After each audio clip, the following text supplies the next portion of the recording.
జై శ్రీకృష్ణ.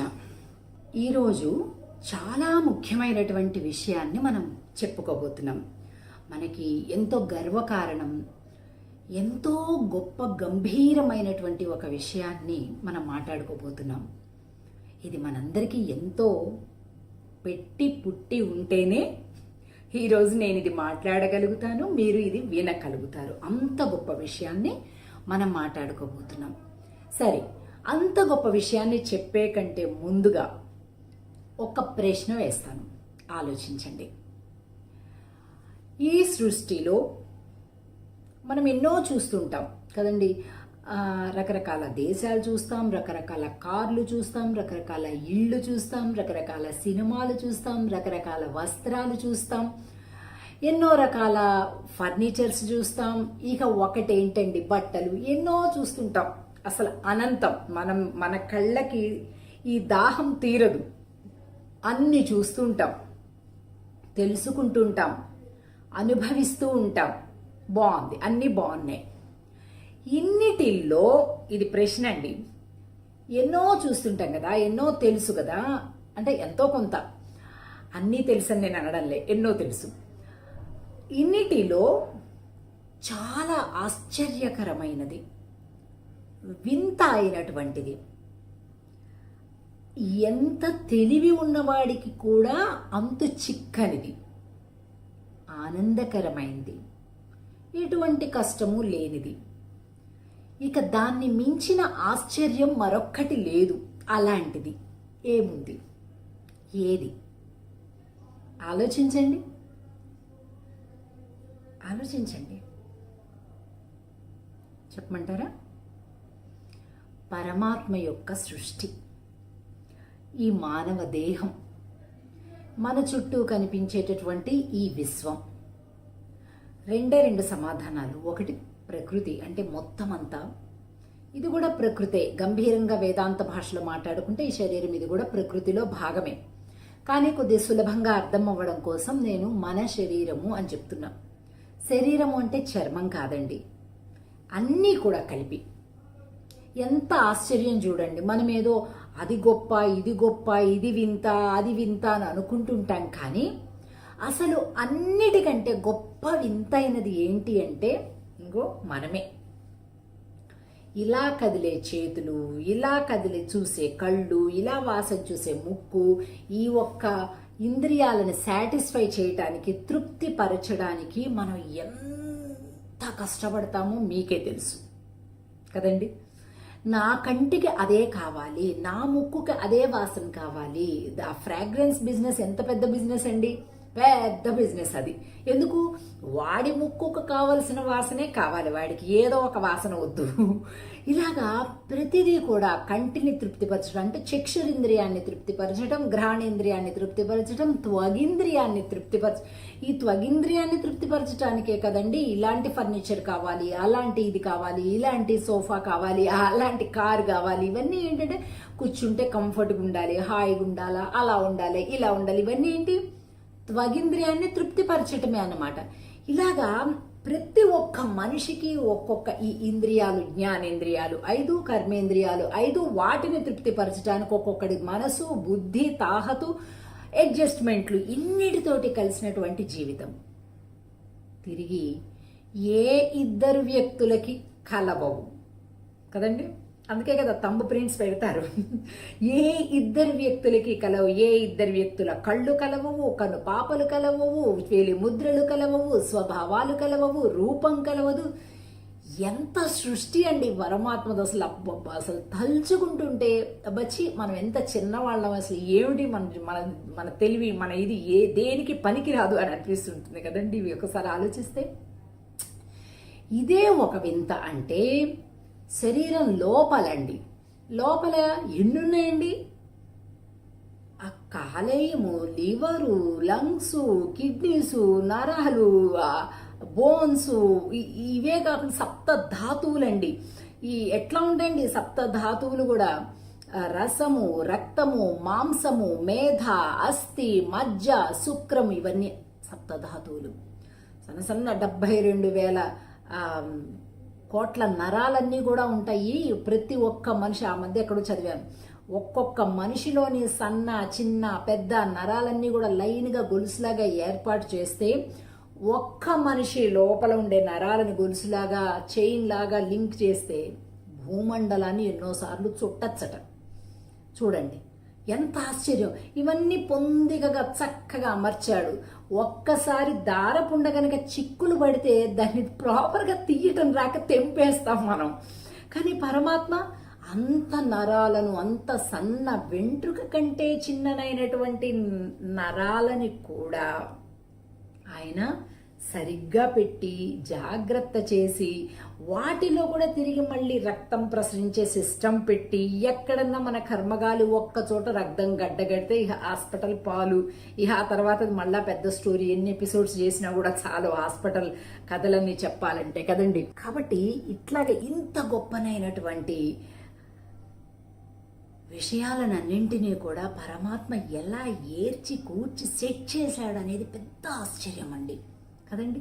తలుచుకుంటే అసలు ఏంటి సృష్టి, ఆయన ఎలా చేస్తున్నాడు, మన లోపల ఇవన్నీ ఎలా పెడుతున్నాడు.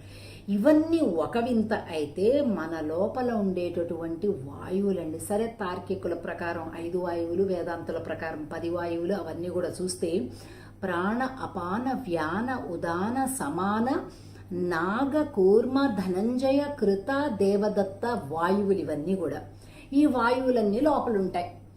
రకరకాల వాయువులు, మాట్లాడడానికి ఒక వాయువు, చూడటానికి ఒక వాయువు, ప్రాణవాయువు ఇంకొక వాయువు, ఇట్లా ఇవన్నీ రకరకాలండి. సరే పోనీయండి, అది కూడా ఉంది, బాగానే ఉంది. ఆ 10 పెట్టేయడం ఊరుకున్నాడా పరమాత్మ? ఊరుకోలేదు. మళ్ళీ నవరంధ్రాలు పెట్టేశాడు.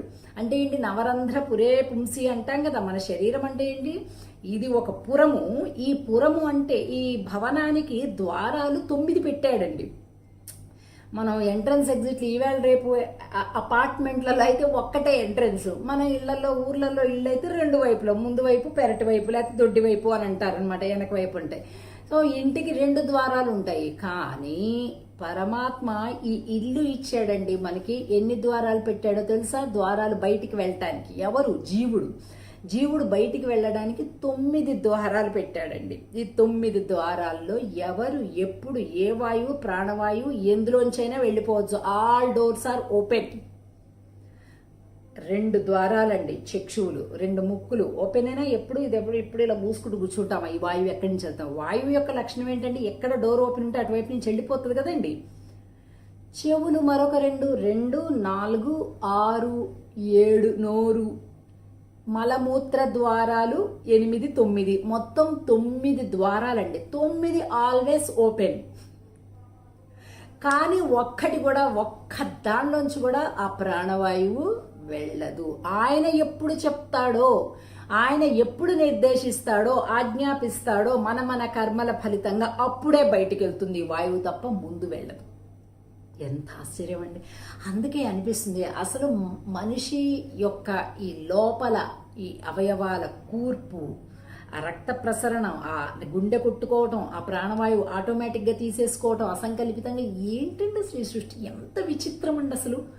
అలాంటి చిత్రాతి చిత్రమైనటువంటి సృష్టి చేసినటువంటి పరమాత్మకి మనమేం చేస్తున్నాం? రోజుకు కృతజ్ఞతగా ఒక చిన్న నమస్కారం పెట్టడానికి కూడా మనకి టైం బిజీ.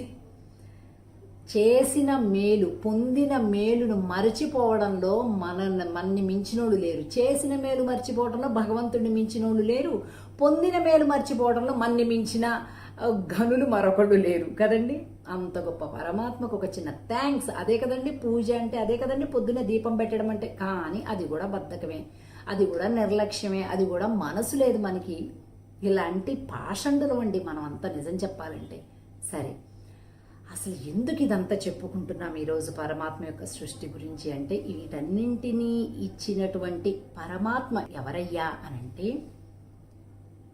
ఋగ్వేదం కావచ్చు, యజుర్వేదం కావచ్చు, అధర్వణ వేదం కావచ్చు, శ్రీ సూక్తం కావచ్చు, పురుష సూక్తం కావచ్చు, అనేక సంహితలలో కూడా అక్కడక్కడ ఈ సృష్టికర్తను గురించి చెప్తూ స్పృశించబడినటువంటి నామం విశ్వకర్మ. ఈ రోజు విశ్వకర్మల వారు అవతరించినటువంటి రోజు. భాద్రపద మాసంలో ఇదిగో ఈరోజు కన్యా సంక్రమణం జరిగేటటువంటి ఈ సమయం సర్వసాధారణంగా సెప్టెంబర్ 17 గ్రిగేరియన్ క్యాలెండర్ ప్రకారం వస్తుంది. ఆ రోజు విశ్వకర్మల వారి యొక్క జయంతి. ఆ విశ్వకర్మల వారి యొక్క చరిత్ర, ఆ కథ వింటే అసలు ఈ ఒళ్ళు గగురు పొడుస్తుందండి. ఎంత గొప్ప చరిత్ర ఉంది మనకి, ఎంత గొప్ప విశేషాలు ఉన్నాయి మనకి అని మనకు అర్థమవుతుంది. ఎలా ఉంటారు ఈ విశ్వకర్మల వారు అంటే పంచముఖుడు. మన బ్రహ్మగారికి ఇంతవరకు కూడా 4 ముఖాలే మనకి తెలుసు, కానీ విశ్వకర్మ గారికి పంచముఖాలు ఉంటాయి, 10 బాహువులు ఉంటాయి. అలాగే హంస ఆయన యొక్క వాహనం. అలాగే ఆయన యొక్క చేతులలో ఒక చేతిలో సుత్తి, ఒక చేతిలో ఉలి, అలాగే ఇంకొక చేతిలో పద్మం, ఇంకొక చేతిలో సూత్రం, ఇట్లాగా అభయముద్ర, వీటన్నిటితో కలిసి ఉండేటటువంటి వారే విశ్వకర్మ. ఆయన యొక్క రూపం అదనమాట. మనకి చూడగానే కొద్దిగా బ్రహ్మగారి లాగా అనిపిస్తుంటుంది ఆయన చూస్తే, కానీ విశ్వకర్మ వేరు, బ్రహ్మ వేరు. బ్రహ్మ, రుద్రుడు, విష్ణువు కంటే కూడా, ఆది పంచభూతముల కంటే కూడా ముందు ఉండేటటువంటి పరమాత్మ తత్వమే విశ్వకర్మ తత్వం. శ్రీ విష్ణు సహస్రనామ స్తోత్రం గుర్తొస్తుంది కదండి ఈ మాట అంటుంటే. విశ్వకర్మ మనుస్త్వష్ట స్థవిష్ట హస్తవిరో ధ్రువ అగ్రాహ్య శాశ్వత కృష్ణో లోహితాక్ష ప్రతర్ధన కదండి. కాబట్టి శ్రీ విష్ణు సహస్రనామ స్తోత్రంలో కూడా ఈ విశ్వకర్మ అనేటటువంటి పేరుని మనం చూస్తాం. సరే, ఈ విశ్వకర్మ గారిని గనక చూసినట్లయితే మనం, ఆయన అసలు మొత్తం విశ్వంలో ఉండేటటువంటి నిర్మాణ శక్తికి ఎవరు ప్రతీక అంటే విశ్వకర్మనే. చూడండి, మనకి ప్రపంచంలో అనేక రకాల ప్రొఫెషన్స్ ఉన్నాయి కదా, బోలెడు ప్రొఫెషన్స్ ఉన్నాయి, చేతి వృత్తులు, అనేక వృత్తులు ఉన్నాయి. అన్నిటికంటే కూడా చాలా ఎక్కువ గౌరవింపబడేది కానీ ఆనందింపచేసేది కానీ ఏంటయ్యా అంటే సృజనాత్మకత, క్రియేటివిటీ, పుట్టించటం. ఇక దాన్ని మించింది మరొకటి లేదండి. చతుర్ముఖ బ్రహ్మ కంటే గొప్పోడు వాడు. ఏ రంగమైనా సరే, ఇప్పుడు అక్షరాలు చదవటం వచ్చు మనకి, కానీ కవిత్వం పుట్టించటం వచ్చా కదండి. అలాగా ప్రతిదీ కూడా ఒక కొత్తది పుట్టించటము అనేటటువంటిది క్రియేటివిటీ అని అంటాం. అది ఆలోచనల్లో కావచ్చు, పాండిత్యంలో కావచ్చు, వస్తువులో కావచ్చు, ఇంకొక రూపంలో కావచ్చు, ఏదో ఒకటండి. కొత్తది చెయ్యటం, ఇంతవరకు ఎవరూ చేయంది ఈ బుద్ధికి తోచి అది చెయ్యటము అనేటటువంటిది చాలా గొప్ప విషయం ఈ భూమి మీద. అటువంటి ఆ వాటికి ప్రతీకనే విశ్వకర్మ యొక్క ఈ విశ్వ నిర్మాణ శక్తి. ఈ పర్వతాలు చూడండి, ఈ నదులు చూడండి, సముద్రాలు చూడండి, సెలయేళ్ళు చూడండి, జలపాతాలు చూడండి, మనిషి చూడండి, భూమి చూడండి, ఆకాశం చూడండి, చెట్టు యొక్క ఆకులు చూడండి, రకరకాల జంతువులు, క్రిమికీటకాదులు, వాటి యొక్క రూపాలు చూడండి, ఇదంతా క్రియేషనే, విశ్వకర్మ యొక్క క్రియేషన్. అటువంటి వారి పుట్టినరోజు మనం ఎంత బాగా పూజ చేసుకోవాలి, ఎంత బాగా ప్రార్థించాలి, ఎంత పవర్ఫుల్ డే అనేది చూడండి కదా. ఇది శ్రామిక దినోత్సవం. శ్రామిక అంటే అంతా కూడా శ్రమించేటటువంటి వారిదనమాట. ఆయన కర్త అనమాట. ఏ పని చేయాలన్నా ఆయన అంశ అనుగ్రహం లేకుండా ఈ భూమి మీద అయ్యే పనే లేదండి, రాసి పెట్టుకోండి. అందుకే మామూలుగా మనం పాశ్చాత్యులు యొక్క బలవంతం చేత రుద్దబడింది కానీ మే డే అంటే మే 1వ తారీఖు శ్రామికుల దినోత్సవం. అదేం శ్రామికులని ఇప్పుడు నేను చెప్పేది వింటే మీరు అందరూ కూడా ఎలిగెత్తి ఒక్కసారిగా గట్టిగా అంటారు. నో అవన్నీ కాదండి. విశ్వకర్మ గారి పుట్టినరోజు ఏదైతే ఉందో ఆ రోజే మనం శ్రామిక దినోత్సవం చేసుకోవాలి, శ్రమను గౌరవించాలి అని మీరందరూ కూడా ముక్త కంఠంతో చెప్పగలుగుతారు. వాస్తవానికి పూర్వం మొన్న ఈ మధ్యనే ఇంకొక విషయం మనకు ప్రస్తావనలో వచ్చింది కాబట్టి చెప్తున్నాను. మన ప్రధానమంత్రి శ్రీ నరేంద్ర మోడీ గారు యొక్క పుట్టినరోజు కూడా ఇదిగో ఈ సెప్టెంబర్ 17 రోజే, విశ్వకర్మ జయంతి రోజే వారి పుట్టినరోజు కూడా అయిందన్నమాట. అలాగే మన వెంకయ్య నాయుడు గారు, ఉపరాష్ట్రపతి గారు, వారి యొక్క అభిప్రాయంగా వెలుబుచ్చారు. ఏమిటంటే అసలు మన భారతదేశంలో ఇంత గొప్ప వైభవం కలిగినటువంటి విశ్వకర్మ దినోత్సవం ఏదైతే ఉందో దీనినే జయంతి రోజుని, విశ్వకర్మ జయంతి రోజు ఏదైతే ఉందో దీనినే మనం శ్రామిక దినోత్సవంగా మనం సెలబ్రేట్ చేసుకోవాల్సిన అవసరం ఉంది అని అన్నారు. తప్పకుండా చాలా త్వరలోనే అది నాకు కనిపిస్తూ ఉంది దగ్గరలో. చూద్దాం. आज विश्वकर्मा जयंती है। विश्वकर्मा यानी जो औजार से, हाथ से, अपने दिमाग से पसीना बहा करके काम करते हैं। ईंटा रखता है, चूना रखता है, वो विश्वकर्मा है। कोई पाइप फिट करता है, विश्वकर्मा है। कोई बिजली के तार लगाता है, वो विश्वकर्मा है। कोई रोड बनाता है, वो विश्वकर्मा है। कोई स्कूल के अंदर खिड़कियां बना रहा है, वो विश्वकर्मा है।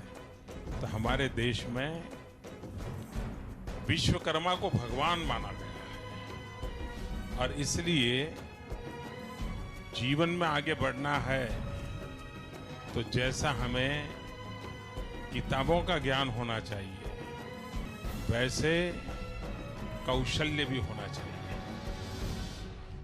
అలాగే అసలు ఈ విశ్వకర్మ యొక్క పంచముఖాలు అనేటటువంటివి ఏమిటి అంటే, ఆయన యొక్క ఒక్కొక్క ముఖము అనేది ఒక్కొక్క సంతానంగా చెప్తారు. అలాగే మనువు, మయుడు, త్వష్ట, శిల్పి, విశ్వజ్ఞ అనేటటువంటి పంచముఖాలుగా చెప్తూ దాని నుండి వచ్చేటటువంటి బ్రహ్మర్షులు సనగ, సనాతన, అహభౌసన, ప్రత్స్నస, సువర్ణ, ఇవన్నీ కూడా వాటికి సంబంధించినటువంటి శక్తులు అనమాట. ఇవి ఒక్కొక్కరు ఒక్కొక్క లోహానికి సంబంధించినటువంటి వృత్తులకు ఆద్య పురుషులైపోయారు. ఎలాగంటే ఇప్పుడు ఈ సనగ మహర్షి సంతానమైనటువంటి వారందరూ కూడా ఇనుముతోటి బ్లాక్ స్మిత్ అంటుంటాం. అంటే ఆ మెటల్స్, ఆల్ మెటల్స్ అంటే ఓన్లీ ఇనుము సంబంధమైనటువంటివి మిగిలినవి. ఎందుకంటే ఇత్తడి వేరు, మళ్ళా బంగారం వేరైపోతుంది ఇందులో. మిగిలినటువంటి అన్ని చేతి వృత్తుల వాళ్ళందరూ కూడా ఇది ఈ ఇనుము తోటి, అంటే కమ్మరి అని చెప్తాం మనం. ఆ కమ్మరి అలాగే బ్లాక్ స్మిత్ అనే పేరుతోటి మనం చెప్తుంటాము. వాళ్ళందరూ కూడా ఈ సనగ మహర్షి, సనగ బ్రహ్మర్షి యొక్క గోత్రీకులు అనమాట. వాళ్ళ గోత్రం అంతా ఇదే ఉంటుందండి. ఆ తర్వాత మయుడు, మనకి తెలుసు మయుడు అనే శబ్దం బాగా వింటుంటాం. సో ఆ మయుడు సనాతన గోత్రంతో ఆయన యొక్క సంతానాన్ని అభివృద్ధి చేశాడు. దారువు అంటే కార్పెంటర్స్, అధిక శ్రమ చేసేటటువంటి వారు, వాళ్ళంతా కూడా ఆయన యొక్క సంతానం. ఇక అహభౌసన గోత్రం కలిగినటువంటి వారందరూ కూడా ఇత్తడితోటి చేసేటటువంటి పనులన్నీ వారు చేస్తారు. ఇక ప్రత్స్నస గోత్రం, త్వష్ట గోత్రం, వీళ్ళందరూ కూడా ఇక ప్రత్స్నస గోత్రం సంబంధించినటువంటి వారందరూ కూడా స్థపతులు. ఇంకోండి ఈ ఆలయాలలో శిల్పాలు ఇవన్నీ కూడా. ఇక చాలా శక్తివంతమైనటువంటిది సువర్ణముతో చేసే వారందరూ కూడా విశ్వజ్ఞ గోత్రం, విశ్వ బ్రాహ్మణులుగా పిలువబడుతుంటారు. వీరంతా కూడా స్వర్ణకారకులు, అంటే బంగారపు పరికరాలు, బంగారపు ఆభరణాలు ఇవన్నీ కూడా చేసేటటువంటి వారనమాట. కాబట్టి వీళ్ళందరూ ఈ కంసాలులు, వడ్రంగులు, లేకపోతే కన్సరలు, ఇట్లాంటి కంసాలి వాళ్ళు, ఇలాంటి అనేక పేర్లతోటి మనం ఈవేళ అసలు ఇందులోంచి కాకుండా ఇంకొక పనే లేదండి భూమి మీద. నువ్వు ఒక బిల్డింగ్ కట్టు, ఇవి కావాలి. ఒక వస్తువు తయారు చేయి, ఇది కావాలి. ఒక కళాఖండం చేయి, ఒక ఫర్నిచర్ చేయి, ఒక ఆభరణం చేయి. మొత్తం ఈ భూమి మీద ఎన్ని రకాల పనులు ఉన్నాయి, ఎన్నన్నా వేసుకోండి. మిషనరీ అనుకోండి, ఇంకోటి ఏమన్నా, అది కూడా ఇనుముతోటే కదా. ఎన్ని ఉన్నా కూడా అన్నీ కూడా ఈ 5 లోబడే ఉంటుందండి. కాబట్టి ఇంకా వారి వారి ఆ వంశ పరంపరల్లోనే వీరబ్రహ్మేంద్ర స్వామి వారు, అలాగే అమరశిల్పి జక్కనాచార్యుల వారు అంటాం, వారు పురందరదాసు, వీళ్ళందరూ కూడా ఇదిగో ఈ విశ్వకర్మ సంతానంలో ఈ గోత్రాలకు సంబంధించినటువంటి వాళ్ళేనమాట. అలాగే చాలా చక్కని బలమైనటువంటి ఒక సంకల్ప శక్తితోటి, అలాగే క్రియేటివిటీతోటి ముందుకు నడిచేటటువంటి వారనమాట ఈ విశ్వకర్మ యొక్క సంతానం అంతా కూడా. అలాగే ఇంకా మనం చూసినట్లయితే ఎప్పుడైనా కూడా వీరి యొక్క జయంతి ఏదైతే ఉందో ఆ జయంతి ఒక ఉత్సవంగా, ఒక మహోత్సవంగా మనం జరుపుకోవాలి అనేటటువంటిది ప్రధానంగా మనందరికి అర్థం అవ్వాల్సింది. ఏమండి, మేము ఏదో ఐటీలోనో ఎందులోనో ఉన్నాము, మాకెందుకండి ఇవన్నీ ఇప్పుడు అని అంటారేమో. మన మేధస్సులు జ్ఞానదాయకంగా ఉండాలి, క్రియేటివిటీగా ఉంటేనే జీవితం ఎప్పుడు చాలా ఆనందంగా ఉంటుందండి. ఎప్పుడు ఒకటి ఉండదు, చప్పగా ఉంటుందండి. ఈ ఆలోచనలో ఎప్పటికప్పుడు కొత్తదనం ఉండాలి. దాన్ని నవోన్మేషణం అని అంటారు, ఒక చక్కటి పదం అది. కాబట్టి ఎప్పటికప్పుడు కొత్త ఆలోచనలు, కొత్త భావాలు, కొత్త మాటలు, కొత్త జ్ఞానం, కొత్త రుచి జీవితంలో ఇలాగ వీటన్ని ఎప్పుడు కూడా జ్ఞానంలో, విద్యలో కొత్తదనం ఉంటుంటే జీవితం చాలా ఆనందంగా ఉంటుందన్నమాట, వికసిస్తూ ఉంటుందన్నమాట, బోర్ కొట్టదన్నమాట లైఫ్. అవన్నీ కావాలి మనకి, మన పిల్లలకి ప్రత్యేకంగా. అంటే ఈరోజు తప్పనిసరిగా విశ్వకర్మ ఫోటో ఒకటి పెట్టి, దీపం పెట్టి, చక్కగా పిల్లలతోటి పూజ చేయించి, శ్రీమన్ మహాభారతంలో ఆది పర్వంలో 66వ అధ్యాయంలో చెప్పబడినటువంటి ఈ విశ్వకర్మ పూజా విధానానికి సంబంధించినటువంటి ఈ స్తుతి శ్లోకాలనండి, మంత్రాలనండి తప్పనిసరిగా చదవాలండి. మొత్తం 6 పాదాలు అంటే 6 లైన్లు ఉంటాయి. అంటే 3 శ్లోకాలు. 3 శ్లోకాలు అనుష్ఠుప్ ఛందస్సులో ఉన్నాయి. ఈ 3 శ్లోకాలలో ఇక్కడ ఇస్తాను డిస్క్రిప్షన్లో. కానీ అందులోని ఒక్క శ్లోకం చాలా ముఖ్యమైనటువంటిది. ఆ ఒక్క శ్లోకాన్ని ఇక్కడే మనం స్క్రీన్ మీద చూస్తారు మీరు. దీనిని పిల్లలతోటి 9 సార్లు నేను చదువుతాను, అలాగే వింటూ చదివిపిస్తూ తప్పనిసరిగా పిల్లలతోటి చేసేలాగా జాగ్రత్త తీసుకోండి. పిల్లలకే కాదు సుమా, మీకు కూడా కావాలి క్రియేటివిటీ, కాబట్టి మీరు కూడా. సరే అండి, చదువుదాం.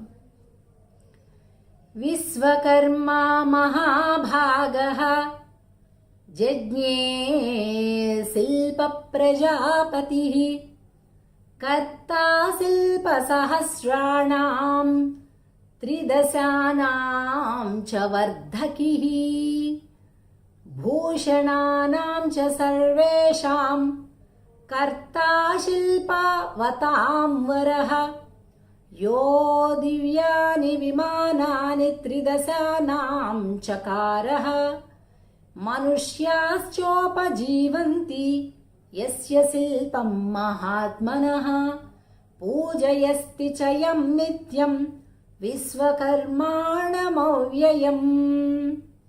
ఇది మొత్తం 3 శ్లోకాలు. ఇకపైన ఏ 2 లైన్లు, ఏ శ్లోకం ఏది ముఖ్యమో దాన్ని 9 సార్లు చెప్పుకుందాం. ప్రతి యుగంలో కూడా, సత్యయుగంలో ఇంద్రుడికి స్వర్గాన్ని కట్టించాడు విశ్వకర్మ, ఏమండి. ద్వాపర యుగంలో ద్వారకా నగరాన్ని కట్టించాడు. అలాగే ఆయన సంతానం మయసభని కట్టించారు. ఇలాగా ప్రతి యుగంలో కూడా ఈ ప్రతి నిర్మాణం, పరమాత్మ ఇప్పుడు విశ్వకర్మని పిలిచారు, మయుణ్ణి పిలిచాడు, కట్టమని చెప్పారు, ఇలా ఎన్నోసార్లు వింటూ ఉంటాం. అసలు అజంతా ఎల్లోరా కావచ్చు, హలీబీడ్ కావచ్చు, ఇవన్నీ కూడా అద్భుతమైనటువంటి, అనంతమైనటువంటి నిర్మాణాలన్నీ మన భారతదేశంలో ఉన్నట్టు మనకు తెలుసు కదా. కొంత ఇంకా తెలియనివి చాలా ఉన్నాయి. కాబట్టి వీటన్నిటికీ కూడా ఆద్యుడైనటువంటి వారు విశ్వకర్మ. ఆయన అనుగ్రహంతో మళ్ళీ తిరిగి పునర్వైభవాన్ని, విశ్వగురు స్థానాన్ని మన భారతదేశం తెచ్చుకోవాలి. కాబట్టి ప్రతి ఒక్కరూ కూడా, అందరి సంకల్పాలు కలిస్తేనే కదండి ఒక కార్యం అయ్యేది. అందుకని చిన్న పెద్ద ఆడ మగ అందరం కూడా ఈ విశ్వకర్మ జయంతిని చాలా వైభవంగా సెలబ్రేట్ చేసుకోవాలి. మనం భక్తి శ్రద్ధలతోటి మనస్ఫూర్తిగా పూజించాలి, ధ్యానించాలి. ఈ శ్లోకాన్ని 9 సార్లు చెప్పుకుందాం. కర్తా శిల్ప సహస్రాణాం త్రిదశానాం చ వర్ధకిః భూషణానాం చ సర్వేషాం కర్తా శిల్పావతాం వరః కర్తా శిల్పవతాం వరః. జై శ్రీకృష్ణ.